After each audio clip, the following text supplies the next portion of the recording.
What a win, Kevin.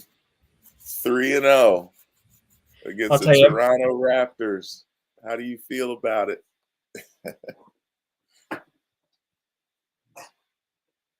Did you freeze on me, Kev? See, for a show like today, people getting frozen is going to be hilarious. Welcome, everybody, to another episode of Thursday Thoughts. We are super excited to have an awesome guest with us today. And we got a fun topic. As many of you know, yesterday was 420. So we're actually doing a cannabis-inspired show. We're going to talk about cannabis, the law, your business, and of course, how that affects you. So we're going to get right into it. And again, welcome to another episode of Thursday Thoughts. Let's go.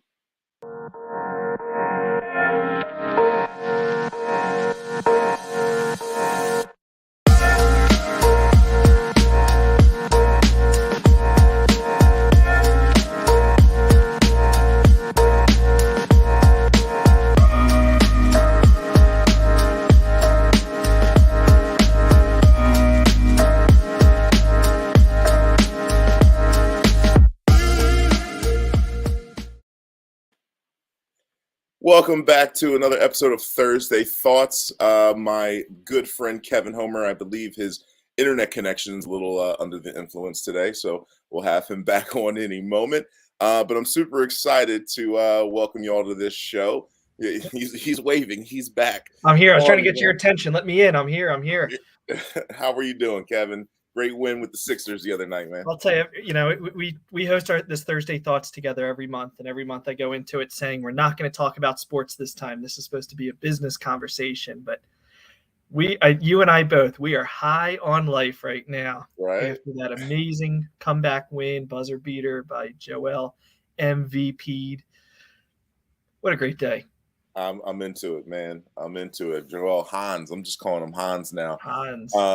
But yeah, super exciting show for a lot of folks, a lot of Sixers fans who watched yesterday. Maybe they couldn't believe what they were seeing because they might have been under the influence.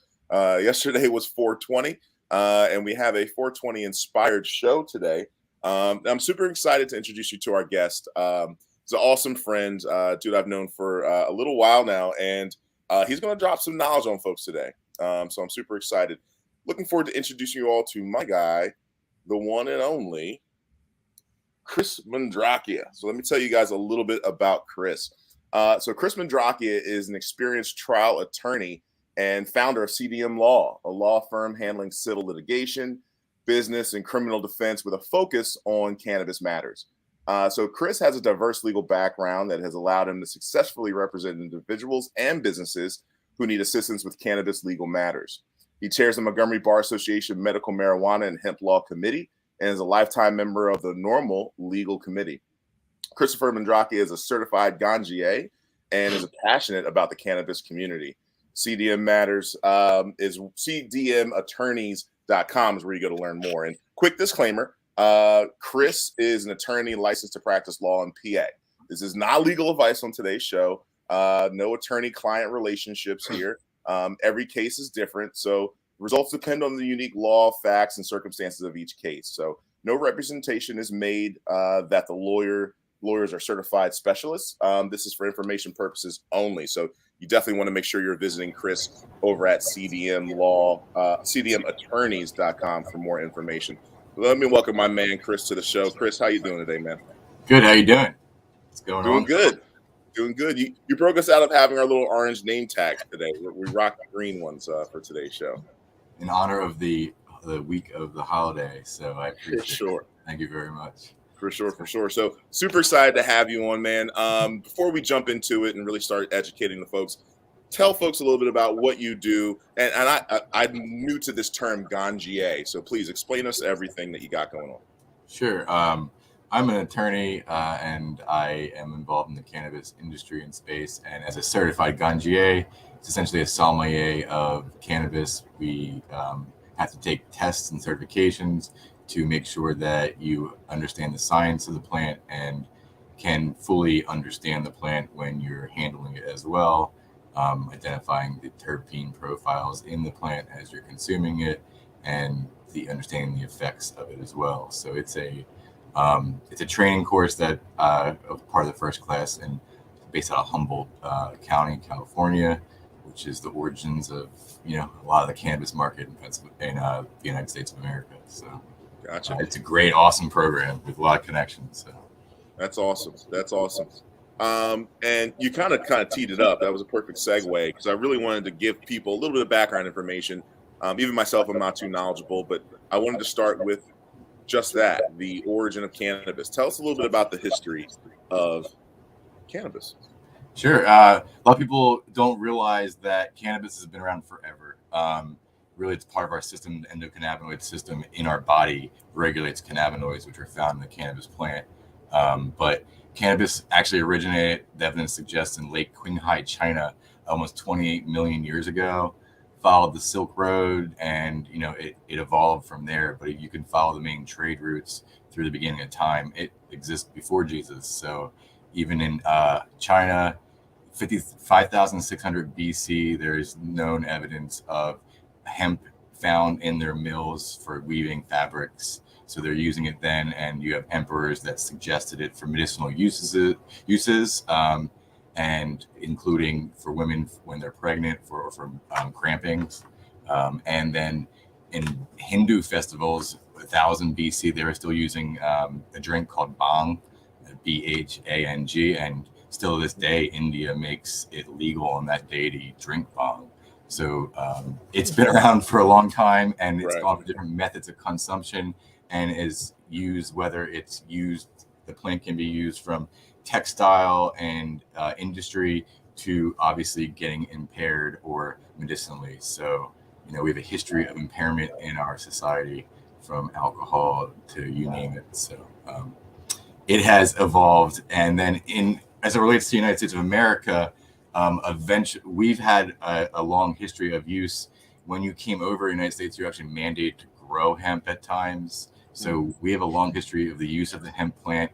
George Washington, our first president, writer of the Constitution, he grew hemp in Mount Vernon, and his journal actually suggests that he separated the male from the female plant hemp, which means that if you're separating the male from the female, you're trying to grow it for two different purposes. The female is used for the medicinal flower and to get high, as people may refer to it as, for the THC content. And if you have the male, it's going to be the seeds and the fibers. So it's been around for a while, and it's been used by our founding fathers.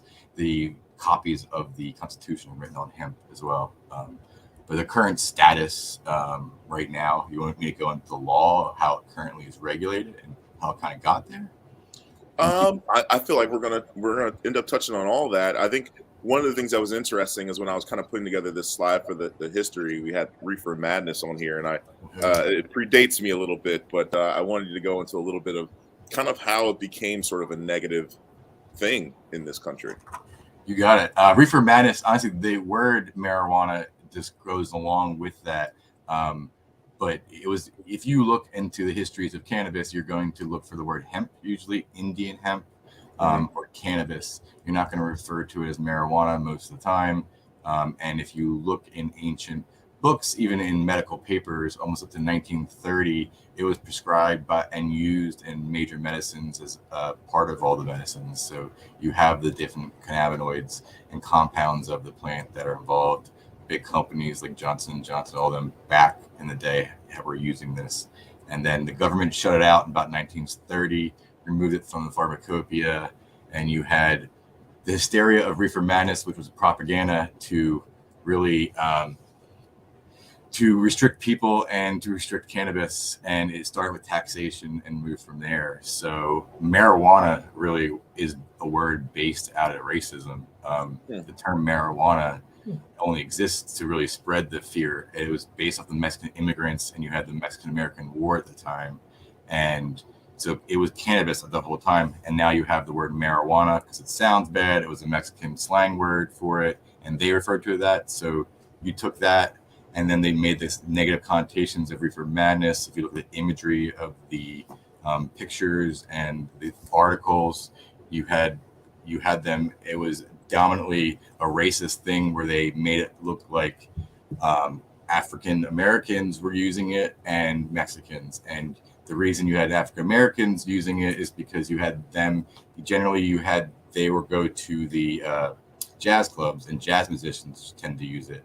And the white men didn't like white women dancing with the black men at the jazz clubs. Mm-hmm. And I mean, Harry Anslinger is the head of the DEA, and he started the whole drug course, and he was one of the people behind it. He's quoted as saying things in paper, in writing, in front of everybody. Reefer makes darkies think they're as good as white men. Marijuana influences Negroes to look at white people in the eye, step on white men's shadows, and look at white women twice. Colored students at the University of Mississippi partying with female white students, smoking marijuana, and getting their sympathy with stories of racial persecution. Result, pregnancy. That's the kind of things they were putting out there to make marijuana bad. And that's, you have these negative connotations because since 1929, 1930, they've been pushing this narrative on us. It's bad, it's illegal, it's bad, it's illegal, right? That's what they're saying to you. And they're saying, and by the way, white people, it makes you white people like black people. So definitely don't use it. I mean, wow, you know, or you're gonna like a Mexican, like, so that's what they're pushing on that. And that's when people use the word marijuana. Today it's changed, but usually it's based in racism, and that's where that word comes from. Today, I would suggest to you it's a legal definition based off the current law, and it's developed into our culture. But that's where the word come from, and that's the reefer madness era pushes to up to the 60s and 1970, where the CSA, Controlled Substance Act, makes it a Schedule I controlled substance, meaning it is more dangerous than cocaine. It is treated as the same as heroin. And to understand the CSA, the Controlled Substance Act, it puts into categories schedules. So you have 1 through 5, and 1 is the highest. So the 3 factors they look at is medical utility, abuse potential, and safety of use under medical supervision. So it has to have none of that to be a Schedule I. It has to be highly addictive, no medical use. And considering the current state of affairs in medical states, I was 48 or 38. I have these numbers if you want that. Oh, in terms of the states that 42 medical states, I think, right now out of 50. And yeah, I actually have this map here, so it's kind of interesting to break down. I see it's only fully illegal in like 12. I think right now, I think the numbers are 42 medical, 18 recreational. So, I mean, and then usually there you have some sort of, even in like Texas, you have there is fully legal. I think that's a little out of date. I know they have CBD. So, you know, basics, cannabis is a plant. And when I say hemp and marijuana, that's just a percentage of the THC, Delta 9 THC found in the plant. So we're talking about the cannabis sativa L is what we're actually talking about. And when people say hemp, marijuana, they're just referring to like common terms of it. Under legal definition wise, it's 0.3% Delta 9 THC or greater is marijuana. It's less, 0.3 Delta 9 THC or less is hemp by law. So that's, and that removes it under current law from the Controlled Substance Act. So hemp is not a controlled substance. Marijuana is a Schedule I controlled substance. Interesting. But we really shouldn't refer to it as marijuana because of its racial implications. I don't think it's possible nowadays to almost not say it. It's tough. Again, it's a legal definition now, so you have to use it in court and things of that nature because you're referring to marijuana, which is greater than 0.3% THC. And hemp, obviously, you can go across state lines with hemp. You can do a lot of things with hemp. So I heard what you did there, Kevin. I don't think that. Thank you. Good. That's pun number 2 for those of you keeping track at home. That was number 2. You should have a little finger out there. Ching, ching. So let's get into this a little bit. You know, a lot of our audience, a lot of the folks who tune into Thursday Thoughts are the small business community. So I want to jump a little bit into some of the impact this has on this community. So first question is hiring somebody who uses cannabis. Like what is the detriment to that? You know, of course, I assume maybe depends on what your business and company is, but talk a little bit about hiring someone who uses cannabis, and also feel free to touch on the whole having a medical marijuana card and not. Yeah. So generally speaking, it's not illegal to hire a medical marijuana patient who uses their medicine off duty.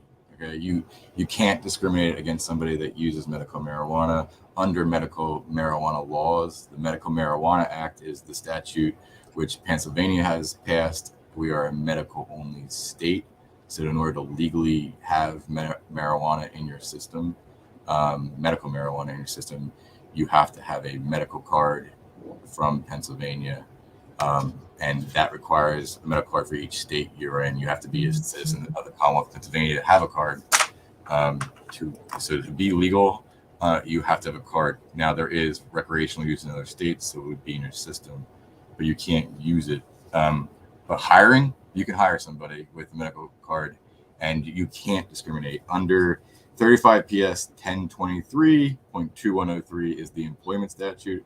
And if you wants to look it up and read it, it essentially says that no employer may discharge, threaten, refuse to hire, or otherwise discriminate or retaliate against an employee regarding an employee's compensation, terms, condition, location, or privileges solely on the basis of such employee status as an individual who is certified to use medical marijuana. So you have to be certified to use it, and they can't discriminate solely on that basis. So they can discriminate for other reasons, but not that. And then there's prohibitions which say that for only limited circumstances, you do not have to hire them or they can't use it. And that's generally with the dangerous activities. And they have a 10 nanogram threshold for people to deal with chemicals or high voltage electricity or any confined spaces and mining. So you don't have to, point being is, you can hire somebody. You don't have to accommodate for on-site use, meaning they aren't allowed.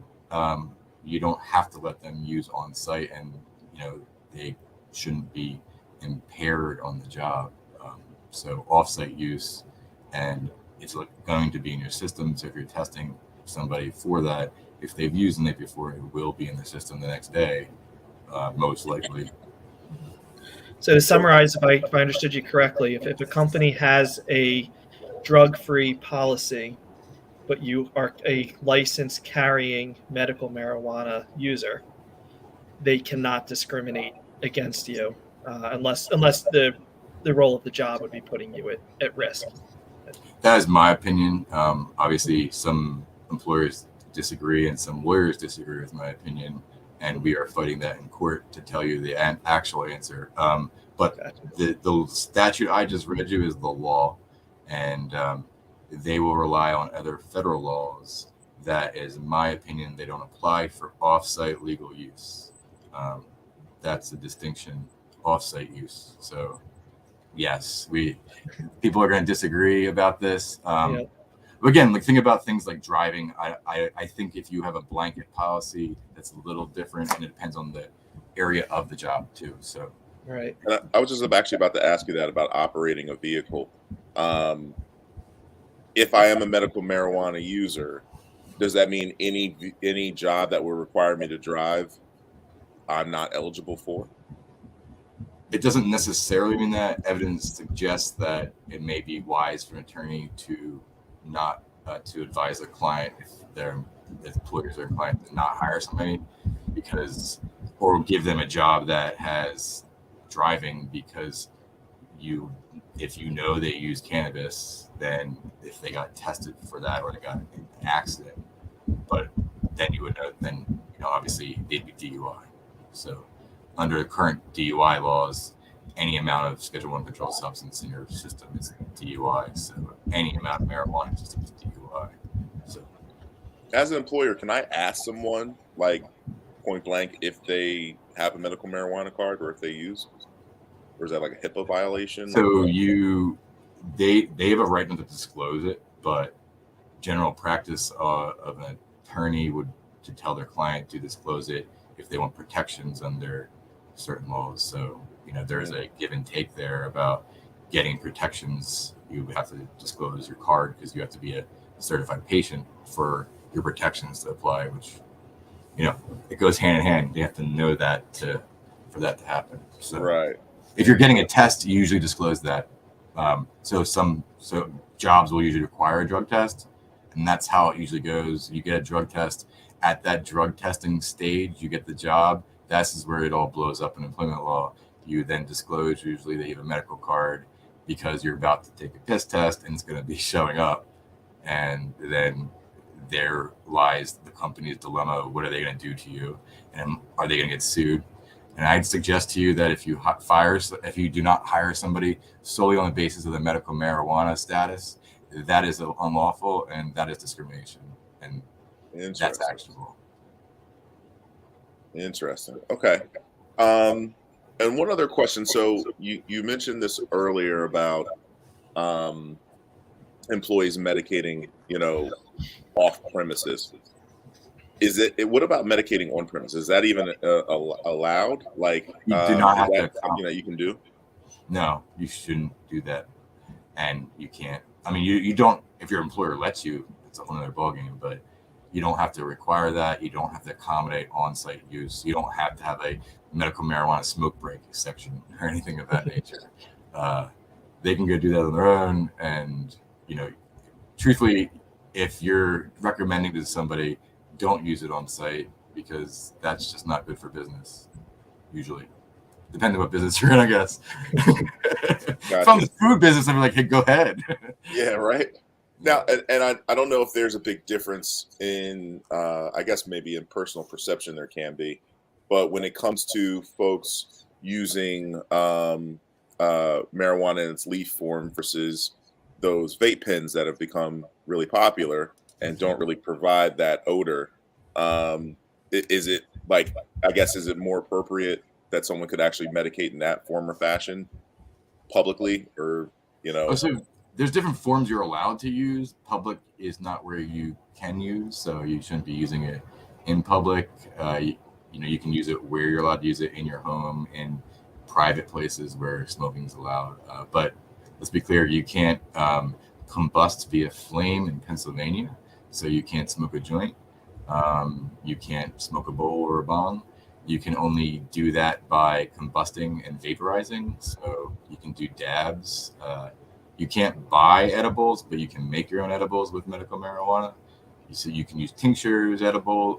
You can make your own edibles with the tinctures. You can use flower, but you have to vaporize it. So if you're using cannabis by smoking a joint, which a lot of people do, you're technically not in compliance with state law, and a cop could arrest you for that. Another big one that people get arrested or in trouble for is if they don't transport their cannabis properly, which the law requires you to transport in its original container, which is a wild statement because it means that you have to keep it in the original form in the container. So technically, if you're using a vape pen, you technically take out the cartridge from the container, stick it into the pen, and smoke it. You're technically breaking the law because it's not in the original container, which is crazy. But wow. All that being said, is the cops usually only enforce that, or people enforce that. You see that being a problem with out of containers, or if they're smoking, because then that leads people to say you're committing an unlawful act. You can't use it that way. So an employer, technically,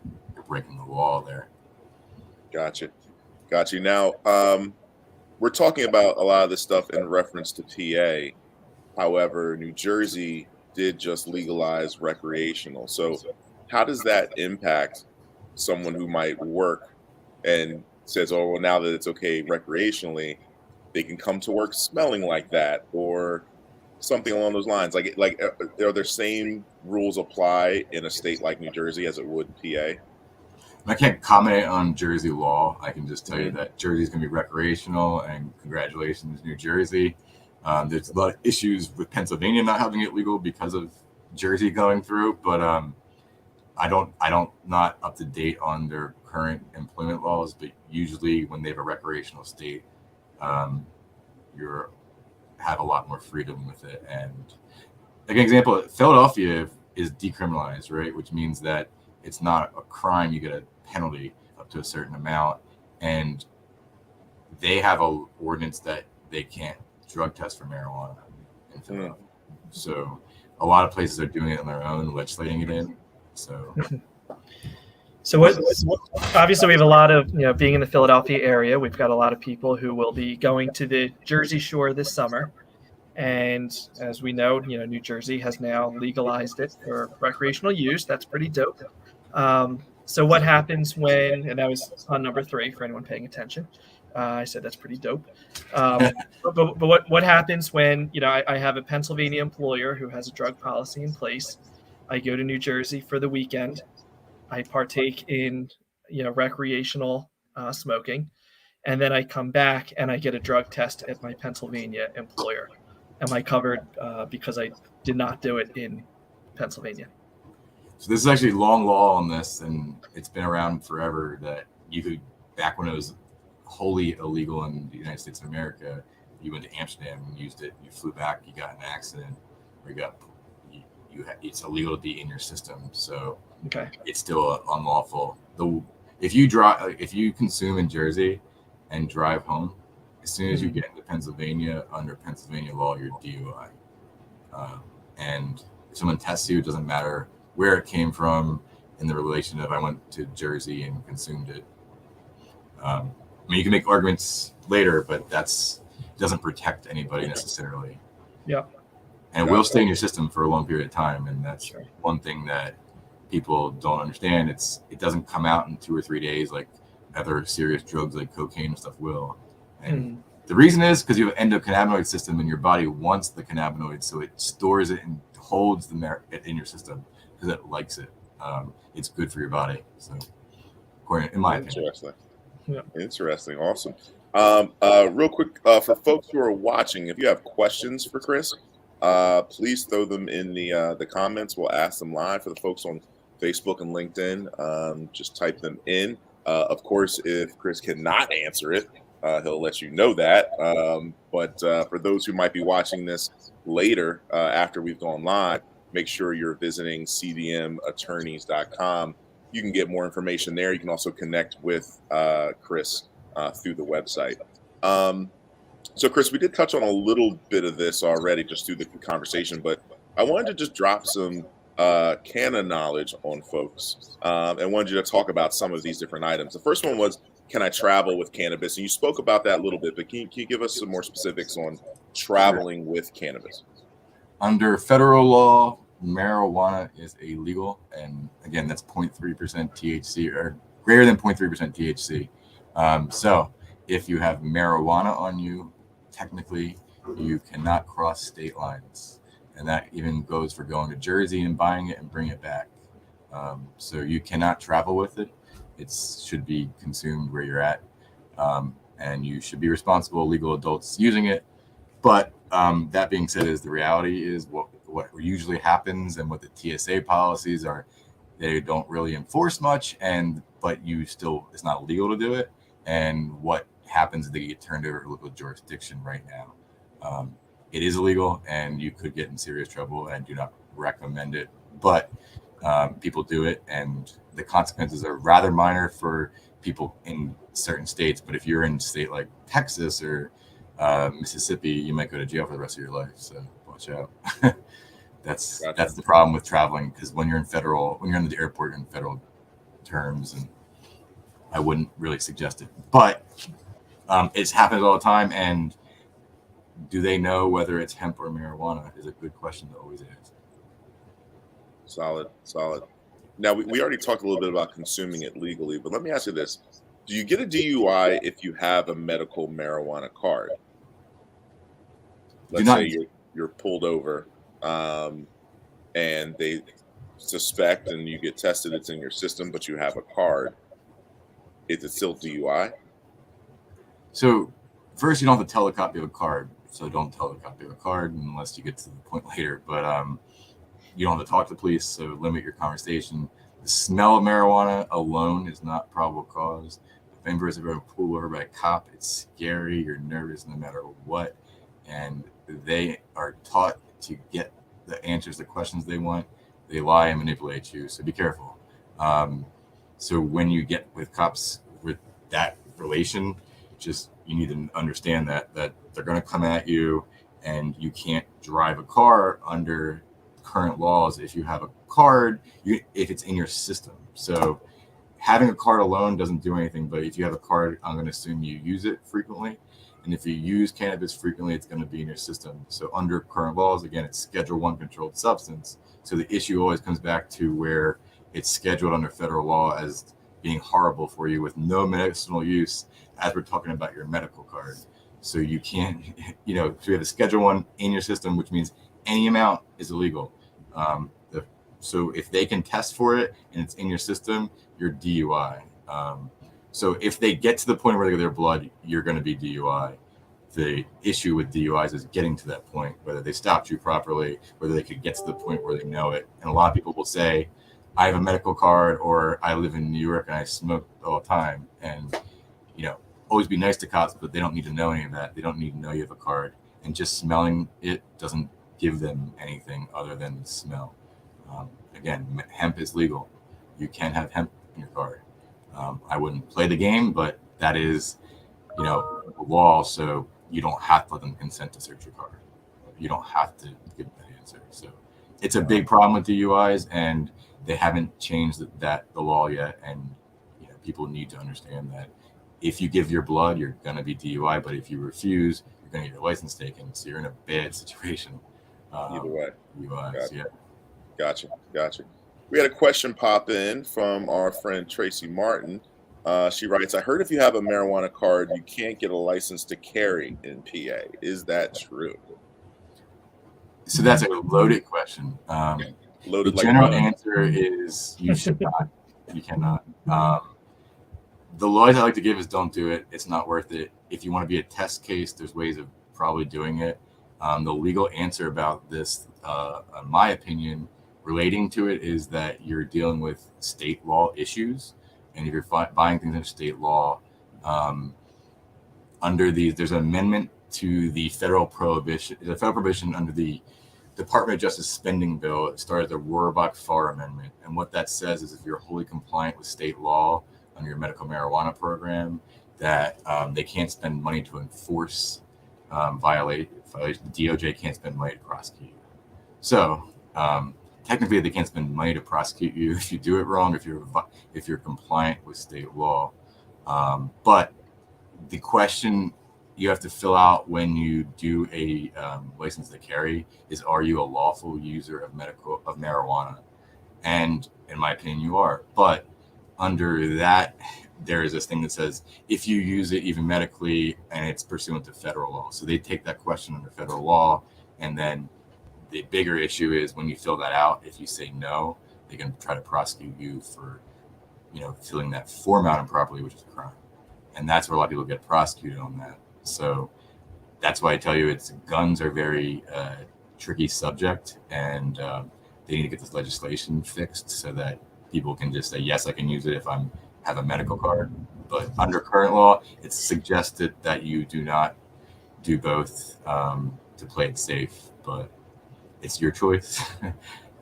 Gotcha. Solid question. That was actually on my list too, so I'll skip that one here. Can I grow cannabis in Pennsylvania? No, just no. Unless no. you have millions and millions of dollars and you have a license to operate, which there's only 25 licenses in Pennsylvania under the regular grower processors, and then there is the Chapter 20, which are grower processors and educational research facilities. So if you don't have one of those licenses, you cannot grow. And if you do grow, you have to grow it a certain way and follow their process procedures. And you will know if you can grow it because you have spent millions of dollars and spent a lot of fees. But if you want to get in those licenses, give me a call. I can, if there's not currently available, but we can get you ready for when they do come out. Gotcha. So at this point, there's a limit. There are 25 licenses. It's not that so far only 25 have been handed out. Is that? Yeah, under the regulations, they only allowed for 25 grower processor permits. They are all, to my understanding, bought and taken, and the going price is probably hundreds of millions of dollars at this point for one of them. All right. Thanks for explaining. I appreciate it. Thanks, bud. Yeah, but if you have one in your tomato plant garden, technically that's not good. So. Okay. Way back in the day, I had a middle school teacher who they did a plant. They grew some plants in the middle school, and the teacher took it home and planted it in his front yard, not realizing that one of his students must have snuck a seed into the plant. And he didn't even realize that he was out there watering and growing marijuana right in his front yard, until a cop drove by one day and said, "What are you doing?" And he just said, "I'm watering my plants. What do you want from me?" And it was clearly an accident, and they let him go. But it was always a fun story going around the middle school. Because automatic felony to grow, so everybody should be wary of that. Yeah. But that's always you can't grow hemp either. You have to get a license for that, but people can get licenses to grow hemp. Rather, if they want to grow hemp, if they don't grow it, or you go to New York or Jersey. There you go. I'm not moving. I love Bridgeport. I'm staying.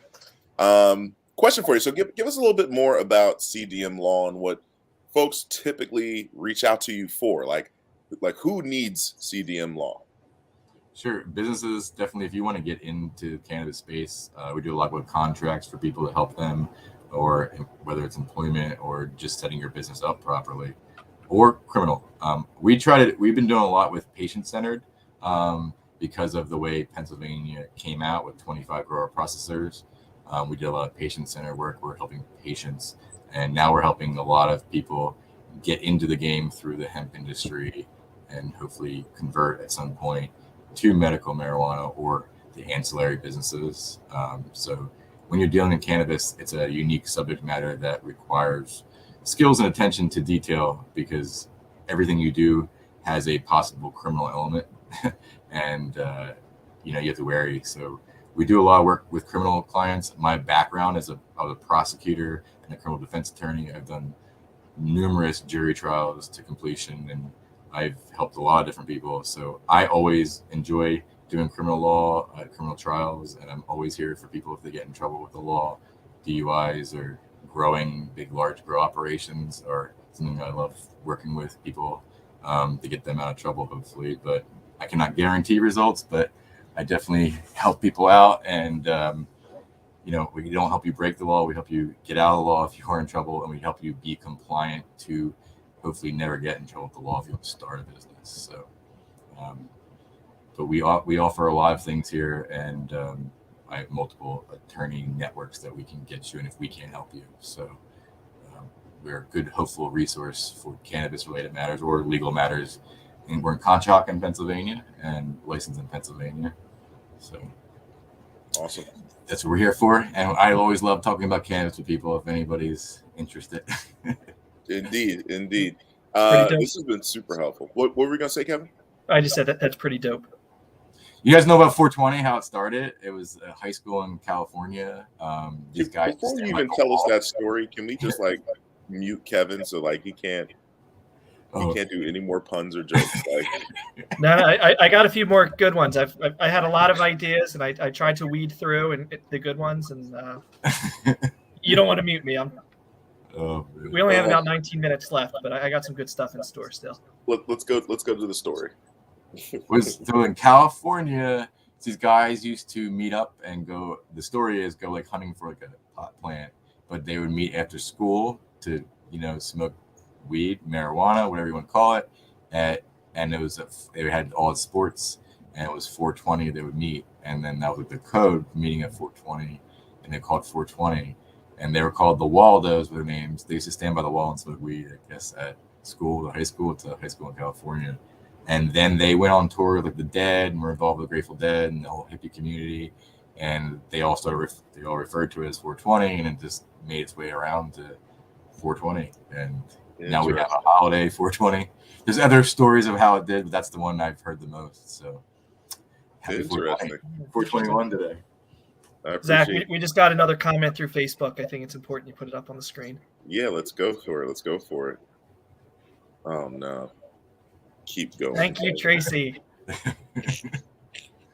I'm pretty sure that Zach did not want to put that up on the screen, but unfortunately, as co-host, this had to be a joint decision. Yeah, I don't approve, but it is what it is. Up to 9. Yeah, we're gonna hit double digits before we're done. Let's do our best to not get. You guys are good buds, huh? Yeah, right.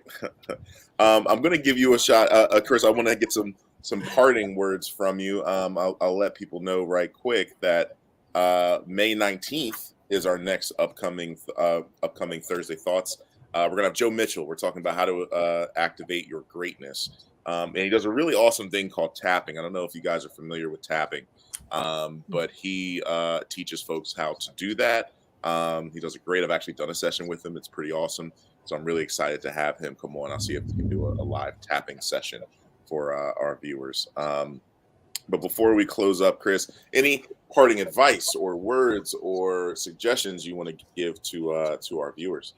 Sure. First, I want to say thank you to you, Zach and Kevin, and Thursday Thoughts. It's been a great opportunity, and it's a pleasure talking to you guys today about this. I always like talking about cannabis. Whoever have questions, please call me.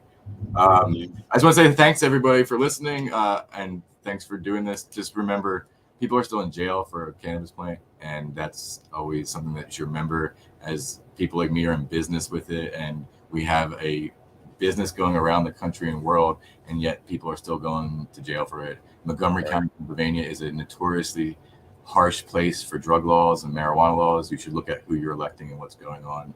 Our current status of it is very harsh, and we need to get your local jurisdiction decriminalized. Remember to free the people. We just got to get the people out of jail so that they're not going into jail for non-violent cannabis use. You shouldn't go to jail for a plant. It just shouldn't happen. You should be able to grow it with your tomatoes. So just remember, be careful, because they're still treating it. It is still a Schedule I controlled substance, and they still treat it seriously. You still go to jail for it. You still lose rights. You still get fired. So unfortunately, that's still the law. It's still federally legal. And until we realize it's not legal yet, and we need to get on to our elected officials to make it legal. That's my big rant, and I always say that. And tell your local officials that DUI laws need to change. You should be able to use cannabis and not worry about being DUI every day. It just shouldn't be that way. And 100%. Well said. I know there were, as a an attorney, there were certain things you couldn't comment on today, but that was pretty blunt. I appreciate it. I'm strong for cannabis. If you guys can't tell, it needs to be responsible. Adult use should be legal. It makes no sense. I mean, think about this. You're going to have New Jersey, New York, Maryland, DC. I mean, you go all around us and you're going to be recreational, and they're going to make hundreds of millions of dollars in taxes. And what are we getting? We're just arresting people and paying the police for it. So that's foolish. Education's key. Education is key. Indeed. Well, hey, I do thank you guys. You guys have I hope that you guys got to enjoy 420 a little, but and Pennsylvania Cannabis Festival this weekend, April 20 on the 23rd, 24th. CDM Law is sponsoring the Cannabis Festival, and we'll be there if you want to come meet us. Say hi. Awesome. And actually, tell us a little bit more about that before we dip out the Cannabis Festival. It's in Kutztown at the Farmers Market. It's an outdoor open market. It's pretty interesting. There's a lot of hemp farmers there selling hemp products, ancillary products, and then usually most of the grower processors and dispensaries have a table there, and they give out free gear and stuff, and you can ask questions about it. Get cards if you need a medical card.